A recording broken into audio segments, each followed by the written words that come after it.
posibilidad de trabajar en lo que es la reducción de los centros de cómputos, todo lo que es los backups de los servidores, migración de aplicaciones, poder trabajar con sites de contingencias, algo que normalmente se podía pero era costoso. Con la tecnología de virtualización esta posibilidad se hace real, es real realmente y funciona bien, o está bien manejado.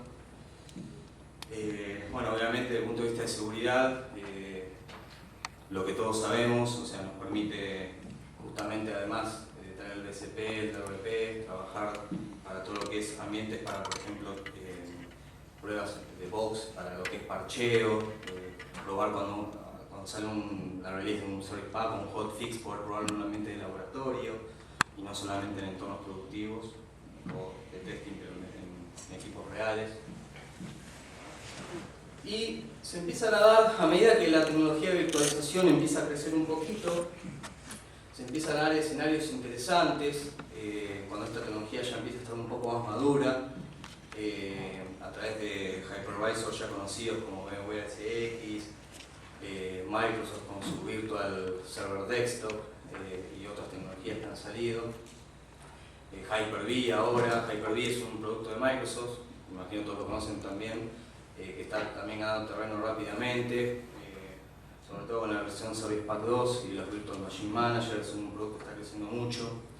Y se empiezan a dar diferentes escenarios, no solamente lo que hablamos de lo que se usaba al principio para tener ambientes de laboratorio y demás, sino que empiezan a darse este tipo de escenarios, como por ejemplo tener una DMZ Concept on the Box, donde tengo un único servidor de virtualización, toda mi infraestructura de DMZ,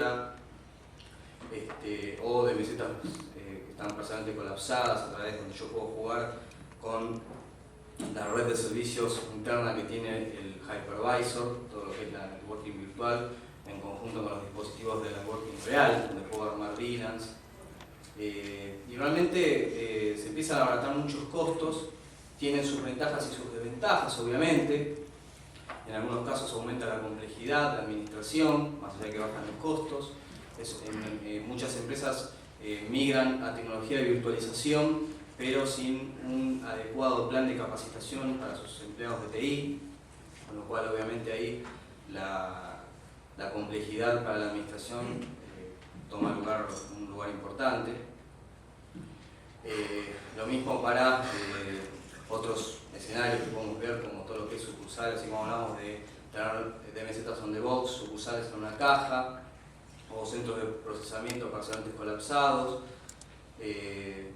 lo cual realmente es algo que se sigue usando, o sea, es una tendencia que creció muchísimo en los últimos 5 años, se sigue usando muchísimo, y realmente los costos que implican de abaratamiento para las industrias son más que importantes.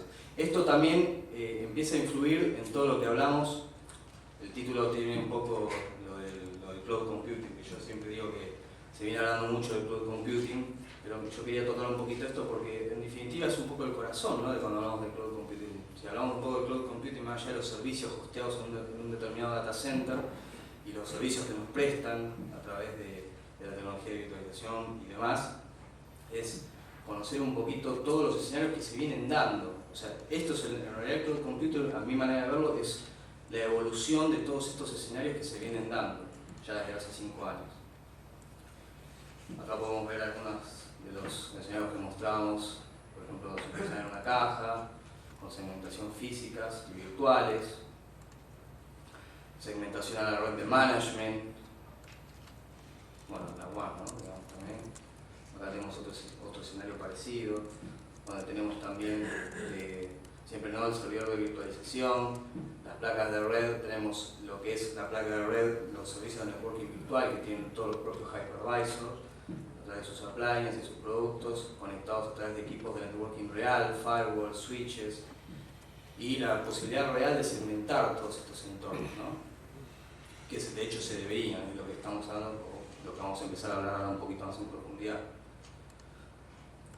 Otro escenario que quería mencionar también, que es de los que implican estas tendencias que se vienen dando en virtualización, es todo lo que es VDI, ¿no?, Virtual Desktop Infrastructure. Yo no sé cuánta gente tuvo la oportunidad de escuchar este concepto, pero es un concepto que, si bien acá en Argentina todavía no hay grandes proyectos de BDI, en Estados Unidos y Europa y en muchos otros lugares está cobrando importancia. Acá hay una empresa, una entidad financiera en realidad muy conocida, que está encarando un proyecto de BDI muy grande acá en Argentina, es uno de los pocos acá en realidad en toda Latinoamérica, y es la posibilidad de tener los textos virtualizados, ¿no? O sea, otro ejemplo más de lo que veníamos hablando de la evolución que nos permite toda esta tecnología de virtualización.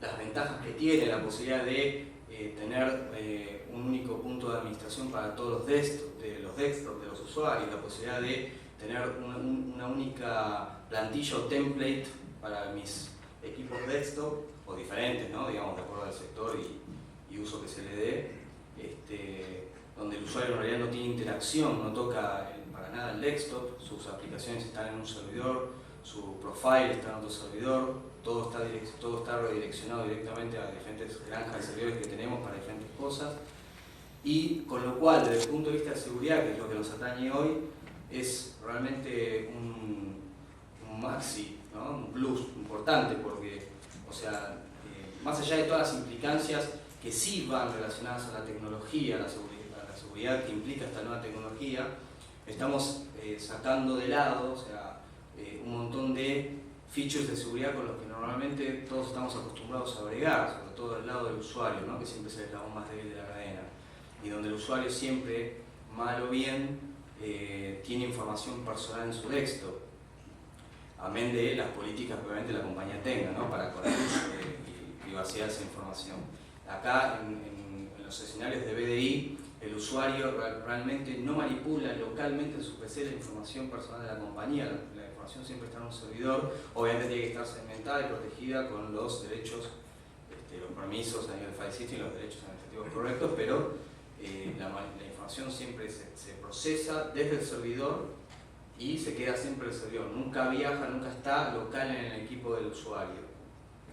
La infraestructura de BDI, no solamente a través de las diferentes, o digamos, los diferentes hypervisors y productos que tienen las grandes compañías fabricantes de estas tecnologías, la tecnología de BDI ha crecido, se ha diversificado mucho y hoy tiene inclusive, hay empresas como VMware que trabajan en conjunto con Teradici, que es una empresa que fabrica productos de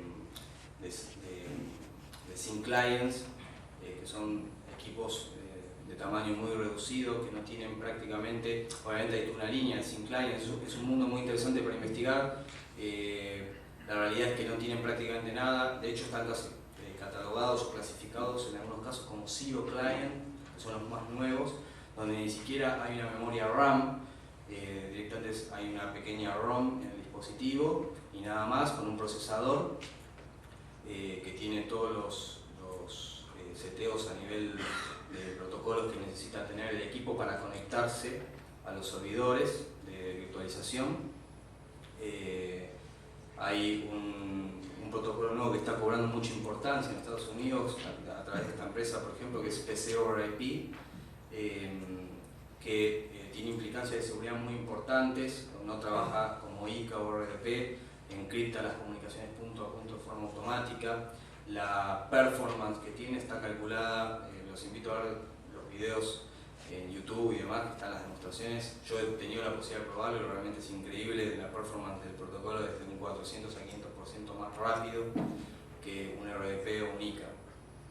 Lo cual trae muchísimas mejoras, más allá de lo que es para la tecnología de TI y la maximización de recursos, o sea, inclusive desde el punto de vista de seguridad, que es lo que nos atañe, trae muchísimas mejoras, realmente el usuario no toca absolutamente nada, no hay posibilidad de que el usuario pueda manipular ningún tipo de información, ni siquiera queda información volátil en la RAM, en algunos casos de estas tecnologías, porque realmente no existe, se evapora.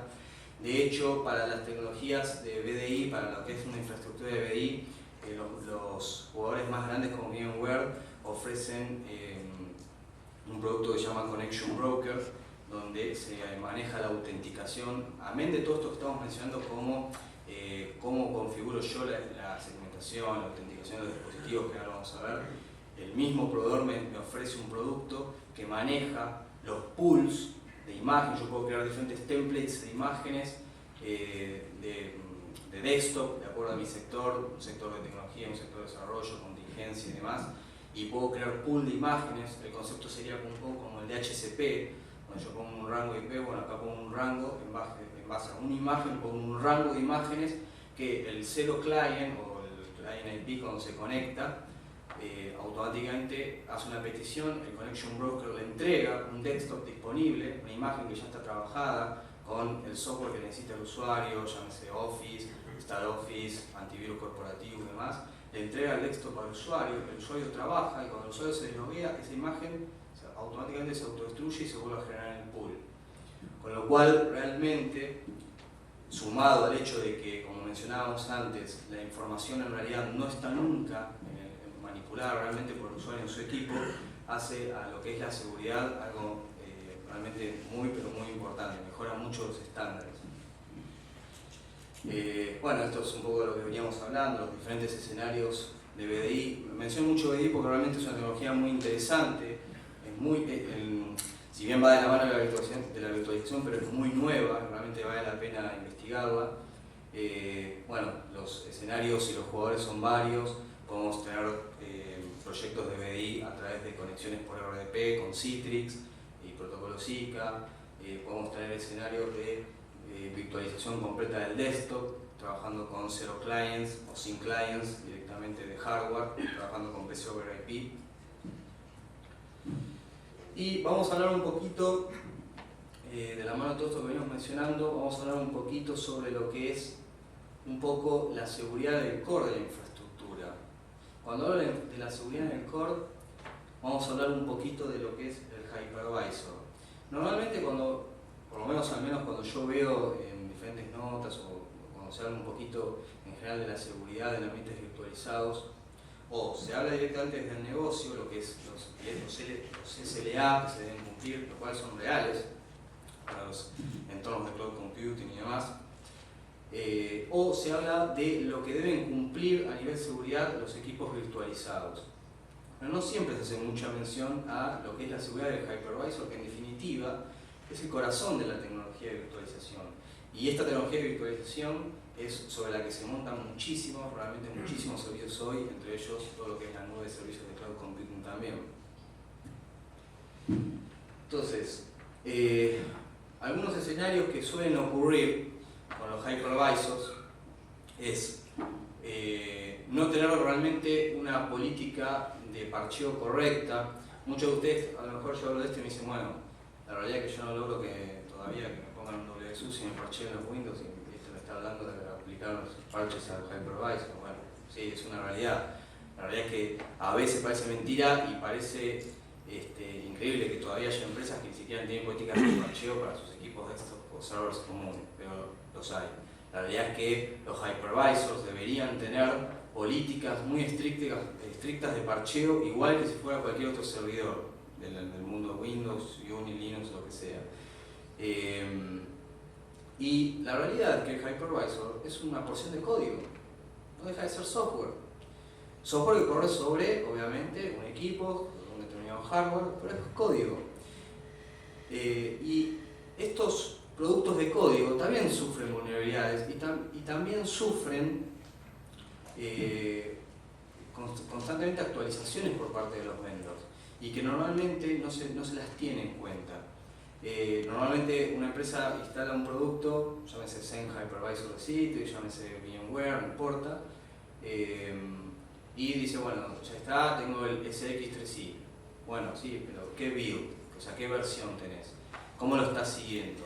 ¿Le estás haciendo al igual que para tener tu infraestructura de MZ o para como tenés para tu infraestructura de servidores internos, al menos de los críticos, mínimamente un vulnerability assessment interno para ver qué vulnerabilidades está teniendo el servidor, si está parcheada la última versión o no, y a qué vulnerabilidades está expuesto?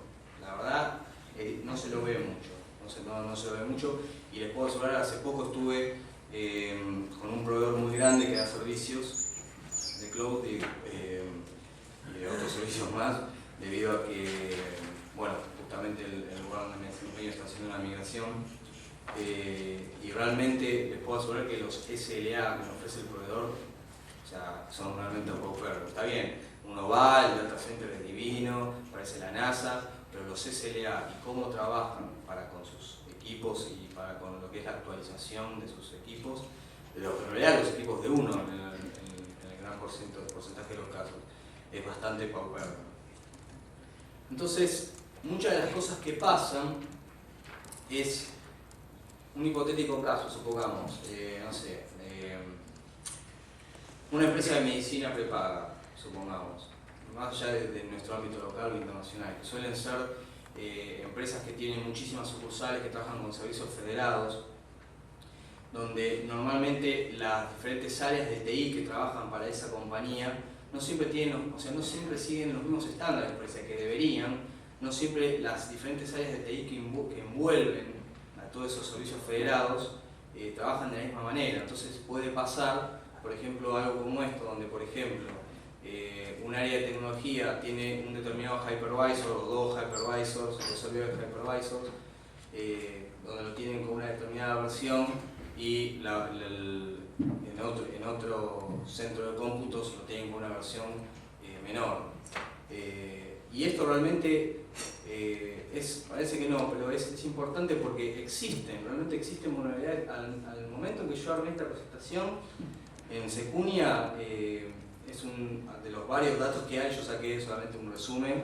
O sea, ya normalmente hay un montón de advisories para los hypervisors más conocidos, para Microsoft Hyper-V también hay, donde los números creo que son más que contundentes. En el caso de VMware hay más de 128 vulnerabilidades, y luego para Zen Source.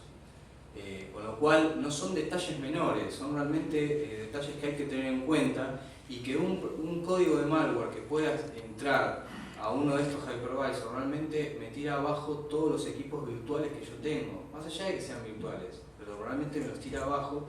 Y si yo no tengo una correcta política de backup incluso de esos equipos, por más que sean virtuales, o sea, todo mi site en contingencia no sirve para nada, se cae abajo.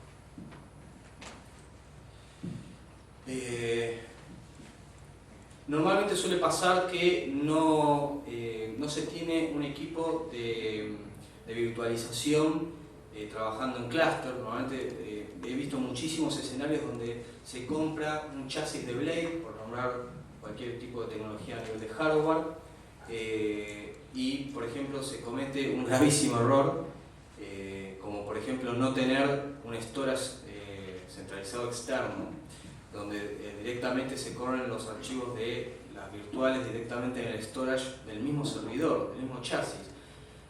Parece ilógico, pero que lo hace eso, es un animal. No, existe, pasa.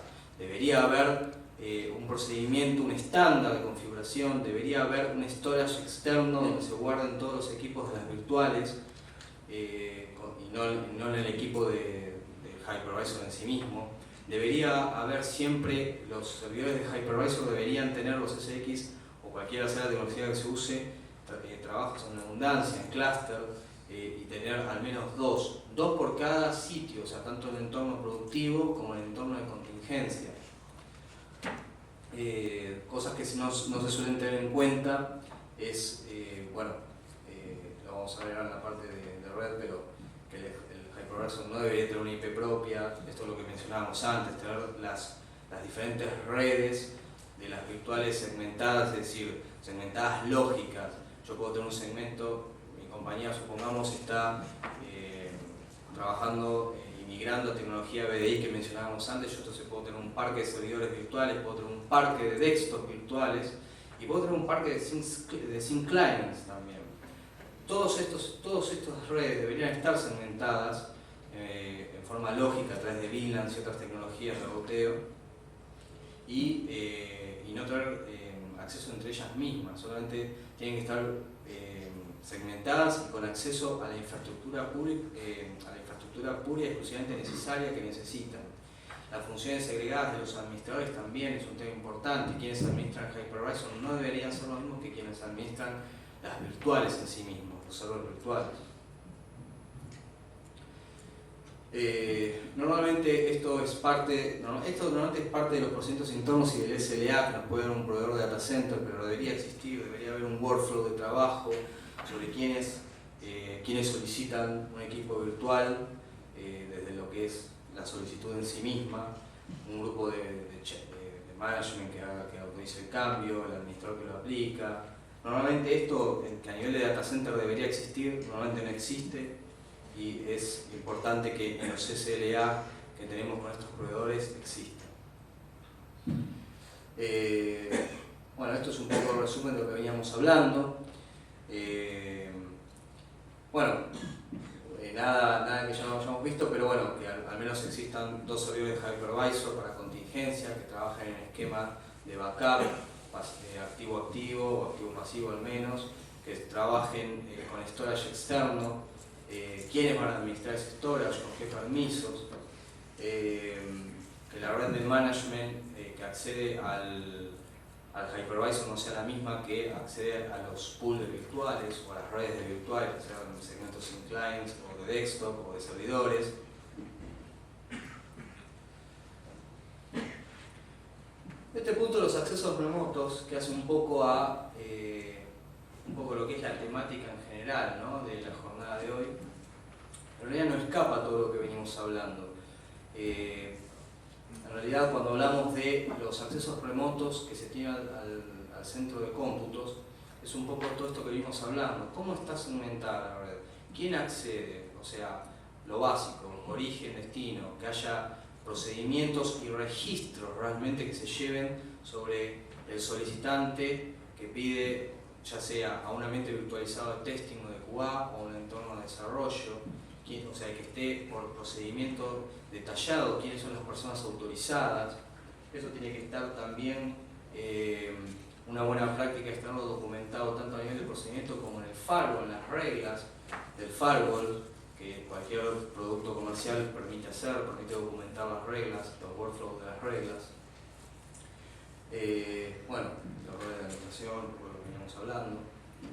Este es simplemente un esquema de prueba, es un escenario. La realidad es que cuando hablamos de los accesos es firewall, quién va a pasar por dónde y cómo, bajo qué protocolos, siempre lo mínimo que es necesario. No se escapa la regla del mínimo privilegio que normalmente asignamos cuando damos acceso a un file system o a un perfil de un administrador. Para lo que son las conexiones remotas debería funcionar de la misma manera. Tiene que funcionar exactamente de la misma manera. O sea, el permiso para conectarse a donde realmente se necesita y con los protocolos solamente para lo que va a trabajar, previo análisis del analista. La segmentación de la red de management, switch, autenticación. La autenticación en el caso de los sync clients debería ser en el 802.1.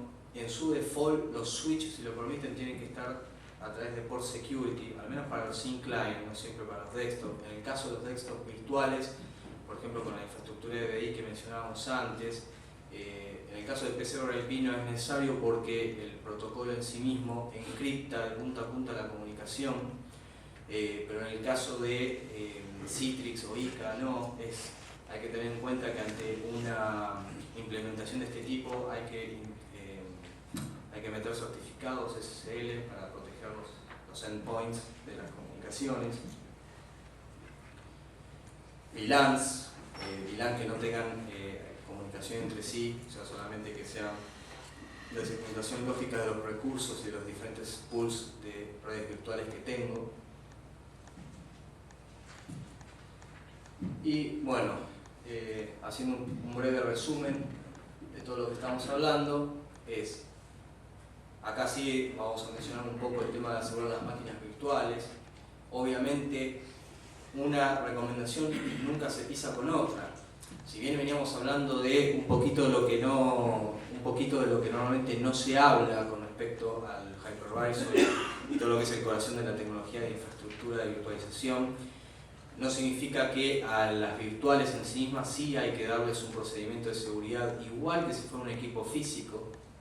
Sí se deben utilizar plantillas ya previamente aprobadas por el sector que corresponde con los productos necesarios que la gente del sector utiliza. sí se deberían utilizar connection brokers, sí se deberían utilizar pools de imágenes, sí se tiene que evitar conexiones de recursos externos al host de virtualización, o sea, lo que es el hypervisor. Bueno, lo que es aislar las redes utilizadas por las máquinas virtuales, que no comparten el mismo contexto de seguridad, es lo que hablábamos antes. El monitoreo, que no es algo menor, el monitoreo de la consola, la administración del hypervisor. Hoy los productos de hypervisor tienen la posibilidad de monitorear, tienen la posibilidad de segmentar diferentes roles de administración. Se debería bajar, está todo público, la información sobre el hardening y la segurización de estas plataformas está pública por parte de los vendors para que los administradores la puedan aplicar. Bueno, algunas otras recomendaciones de seguridad, que los discos sean persistentes, obviamente con discos redundantes. Los procesos no es un tema menor, todo lo que veníamos hablando, procesos de operación y soporte entran dentro de lo que son los procedimientos de SLA para con nuestros proveedores, cambio en la estructura de virtualización, registros de quién realmente hace esa tarea, cuándo la hizo y posibilidad de realizar reportes sobre esos registros.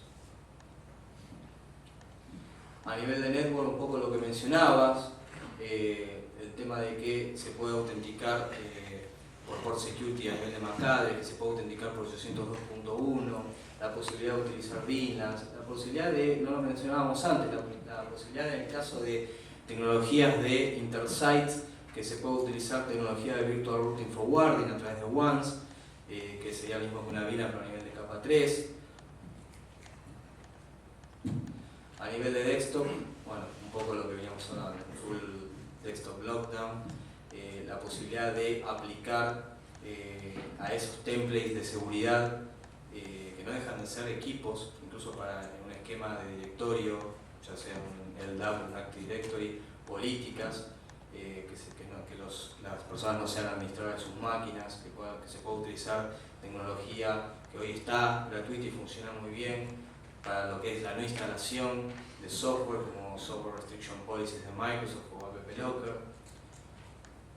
Bueno, y obviamente todo lo que es protección corporativa que tenga la compañía, como, no sé, si tienen encripción de datos a través de BitLocker, ya propio de Microsoft, si utilizan algún otro producto de encripción como TrueCrypt, productos de anti-malware.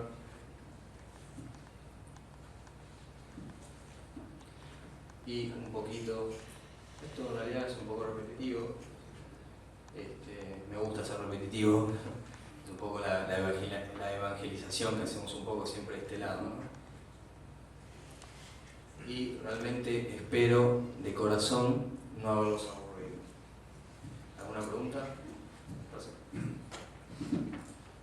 Sí, de alguna manera, la BDI, de alguna manera replica lo que viene haciendo desde hace décadas IBM en la arquitectura mainframe, ¿no?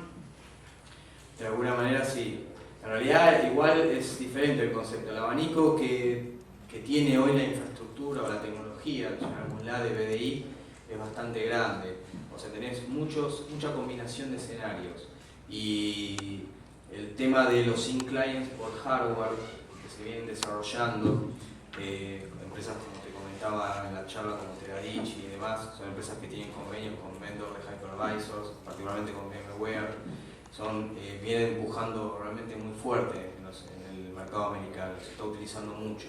Realmente abarata mucho los costos de renovación de parque, de tecnología, y desde el punto de vista de la administración, y pensar que es todo centralizado, todo está en el servidor, todo se maneja por policies, y desde el punto de vista de seguridad prácticamente no tenés punto de falla. O sea, el punto de falla en realidad lo tenés en el equipo de virtualización donde están las virtuales, que justamente por eso hacemos un poco mención de todas estas medidas de seguridad, ¿no? Tener los equipos redundantes, replicados, backup, toda la historia. Pero la realidad es que el punto de falla desde el punto de vista del usuario, que es el eslabón más débil de la cadena, y cómo manipula la información sensible a la que tiene acceso por misma política del banco, se reduce mucho.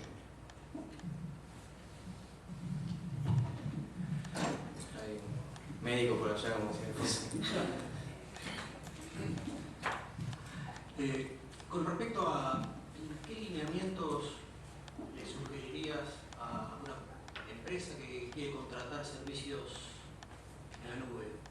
Respecto a estos temas que comentabas, de que no siempre está bien administrado una plataforma, los supervisors, las autorizaciones, los procedimientos, todo esto. Una empresa que contrata, ¿de dónde se puede hacer para tener cierto nivel de seguridad de que esas cosas se manejan bien? ¿Hay algún tipo de estándar de certificación de tercera parte que avale esa calidad? ¿Qué nos puede contar sobre eso? Es una buena pregunta. En realidad, te podría dar muchísimas respuestas. Yo creo que de las más importantes que te puedo dar es que en principio el director de la compañía que decide tomar el rumbo para tomar servicios en la nube y virtualizados, normalmente no cierra el acuerdo jugando al golf, con lo cual digamos, todas estas cosas no son tenidas en cuenta, y lo digo por casos que conozco. Debería haber casos de estudio de éxito que la compañía que se decide tomar este rumbo debería investigar, tener las reuniones pertinentes y pedir realmente, antes de firmar un contrato, mínimamente los SLA con los que debería cumplir. O sea, se deberían pactar por antemano los SLA, donde se debería definir cómo va a administrar esta empresa mi infraestructura de servicios, qué registros me va a brindar, qué soporte, o sea, suele pasar que queda una zona gris en todo esto, cuando se cierran este tipo de acuerdos, donde después se empieza, pero no sé, seguridad tiene un producto de monitoreo, no sé, Barcelona 04, por nombrar uno, no sé, System Center. Pero nosotros no tenemos licencia de eso, y IBM no tiene el know-how. Eso no se firmó en el contrato inicial, o no se lo tuvo en cuenta. Un hipotético caso, cosas que pasan. En realidad, cuando la compañía se sienta en la mesa a negociar esto con un gran proveedor de data center, lo tendría que poner de entrada. O sea, tendría que realmente, o sea, lleve las reuniones que lleve, pero debería poner todas las cartas en juego y decir, bueno, yo quiero realmente que vos me digas cómo vas a administrar de la A a la Z la infraestructura, qué servicios me vas a dar, qué nivel de soporte, qué nivel de escalamiento, cómo me vas a administrar la seguridad de esto. Yo hoy lo tengo así en el caso de la seguridad, en el caso del site de contingencia, cómo me lo vas a administrar, qué registros me vas a dar, te voy a poder pedir reportes, qué alcances van a tener esos reportes. Eso en realidad se debería negociar directamente cuando se sienta con los jugadores un poco a la mesa a negociar. No sé si te cierra la pregunta, pero ¿Como algo estándar no hay una guía prescriptiva organizadora al respecto? No, en el caso de tenés en la Cloud Computing Alliance, buscando por internet, tenés guías de mejores prácticas que la empresa debería contratar o debería tener en cuenta cuando contrata un servicio de este tipo. Eso iba a agregar, digo, justamente, Cloud Computing Alliance tiene una iniciativa que es una certificación para empresas que van a brindar servicios de Cloud Computing. La están creando en este momento, o sea, es el momento oportuno para empezar a aportar. Sí, está dividida en 13 dominios y la idea es que cada uno de esos dominios cubra todo lo que debe cumplir un servicio de Cloud Computing para brindar seguridad. Eso sería más o menos en qué tenés que pasar. Sí, exacto, de verdad. Sí. Diego, muchas gracias. Por favor, a ustedes. Gracias por el tiempo.